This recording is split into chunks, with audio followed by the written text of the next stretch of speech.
Salut à tous, aujourd'hui on va faire des sandwichs ou une sorte de sandwich avec de la pâte feuilletée. Vous aurez besoin de 2 pâtes feuilletées, de la carotte râpée, des oignons émincés, du fromage type la vache qui rit ou qui rit, ce que vous voulez, et des olives coupées en rondelles ou mixées ou comme vous voulez, du sel, du poivre et du persil.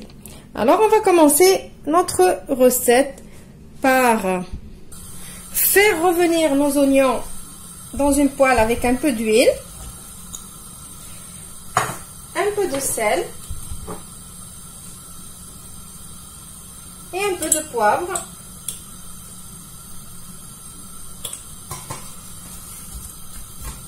Je mélange et je couvre et je laisse mes oignons se ramollir et après je vais rajouter mes carottes. Maintenant que les oignons se sont ramollis, on va rajouter les carottes.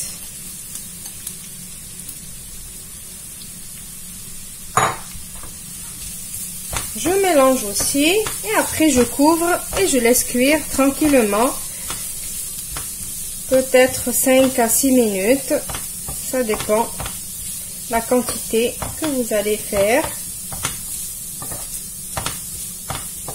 Et n'hésitez pas de venir touiller de temps en temps pour que ça ne brûle pas ou que ça ne colle pas. Voilà, maintenant je vais laisser cuire.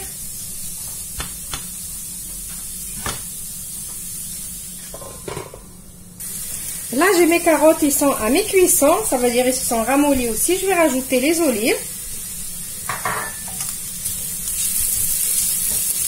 Je vais mélanger et je vais laisser encore cuire pendant 5 minutes.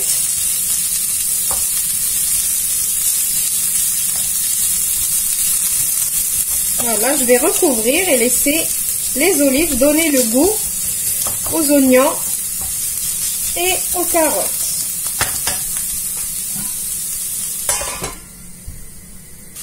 Alors au bout de 2 minutes de cuisson, je vais rajouter mon persil. Alors je rajoute mon persil maintenant parce c'est un persil séché. Donc il a besoin un petit peu de prendre de l'humidité pour donner le goût.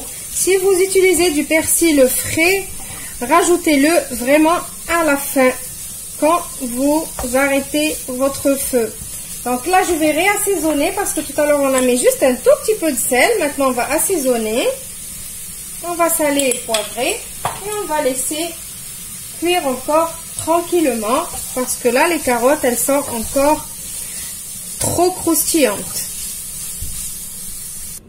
Alors maintenant qu'on a préparé notre farce, j'ai mis ma première pâte feuilletée sur ma plaque de cuisson, sur un papier cuisson, bien évidemment. Moi, je vais préparer 4 sandwichs. Donc là, ça veut dire, je vais partager ma pâte en 4. Donc, je vais partager ma farce en 4. Normalement, la farce, elle doit être froide. Mais moi, je suis pressée. Donc, je vais la mettre maintenant. La farce, quand vous êtes en train de la faire cuire, ça sent vraiment l'odeur du poulet aux olives. Donc, d'ailleurs, si vous voulez rajouter des morceaux de poulet, de l'escalope de poulet que vous coupez en petits dés, vous les faites cuire aussi avec la farce. Ça va être excellent aussi. Donc, je partage ma farce. Donc, je viens étaler ma farce en forme de triangle. Comme ça. Donc d'ailleurs, si vous voulez vous repérer pour faire les triangles, on va prendre le couteau, mais du côté qui coupe pas. Juste pour se repérer, je vais faire comme ça, comme si je coupe ma pâte en 4. Juste pour me repérer. Voilà. Maintenant, j'étale, mais je laisse quand même tout autour des endroits vides pour coller ma deuxième pâte, si vous l'avez deviné. Voilà, comme ça. Donc là, ici, j'en ai besoin encore de la farce. J'étale bien. Donc ma pâte, elle est ovale, elle n'est pas ronde. Voilà. Maintenant, on va mettre le fromage. Donc voilà le fromage, juste je fais comme ça. Moi j'aime bien cette recette avec la vache qui rit. Je trouve que ça donne un bon goût.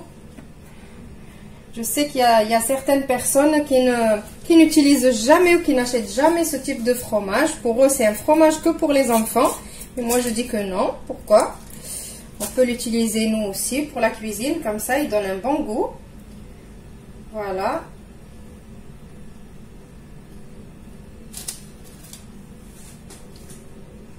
Maintenant, avant de mettre notre deuxième pâte par-dessus, on a besoin de quelque chose pour coller la pâte, les deux pâtes entre elles. Donc moi, je vais utiliser juste de l'eau avec mon pinceau. Vous savez, quand on mouille une pâte et qu'on met une autre pâte par-dessus, ben, ils collent entre elles. Donc j'utilise juste de l'eau, comme ça, sur les côtés, sur tous les côtés qu'on a laissé vides. Surtout la pâte feuilletée, quand on la mouille, ben ça colle après. Je ne sais pas si vous l'avez déjà remarqué. Donc voilà, je mets de l'eau ici, tout autour.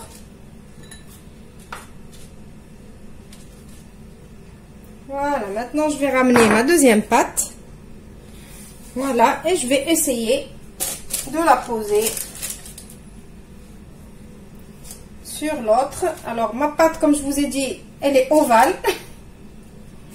Donc si je me trompe de sens, voilà. Donc, essayez de tirer. Donc là, vous savez que vous avez du vide ici. Vous tirez ici pour coller. Vous appuyez avec les doigts. Donc là, c'est vide. Là aussi, vous savez que c'est vide.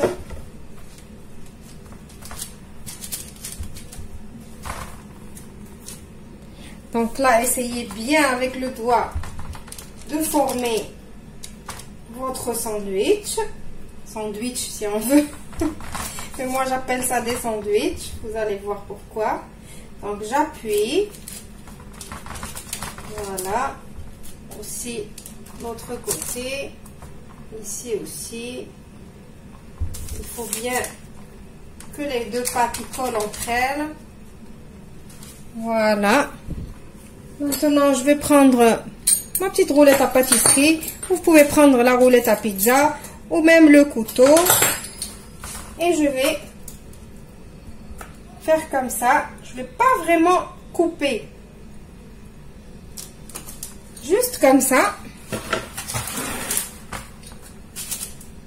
Je ne vais pas vraiment au fond. C'est juste comme ça. Et après, à la fin de la cuisson, je vais les couper pour que ça me fait des sandwichs. Alors, faites pas attention à moi. Je suis encore dans les vacances. Je sais pas quoi dire.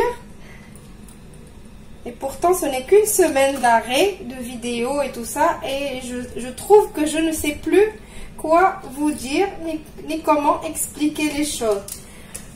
Voilà. Donc maintenant, si vous voulez, vous pouvez faire une dorure avec du jaune d'œuf sur la pâte. Sinon, faites comme moi. Moi, je vais rien mettre. Je vais mettre la pâte telle qu'elle est au four préchauffé à 180 degrés. Et je vous retrouve juste après pour le résultat final. Voilà, c'est prêt. Alors, à la sortie du four, j'ai fini de les partager en 4. Vous voyez, ils ne se sont pas ouverts. Voilà. Voilà mes 4 gros sandwichs. Sandwich ou tourte ou je sais pas, appelez-les comme vous voulez. On va couper pour que vous voyez.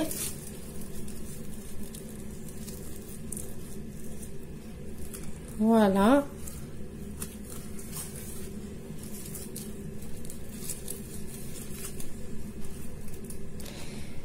Voilà. Donc, j'espère que la recette, elle va vous plaire. Vous allez l'essayer comme d'habitude. Vous allez me laisser vos gentils commentaires. Je vous dis maintenant au revoir et merci comme d'habitude. Et à demain pour une autre recette.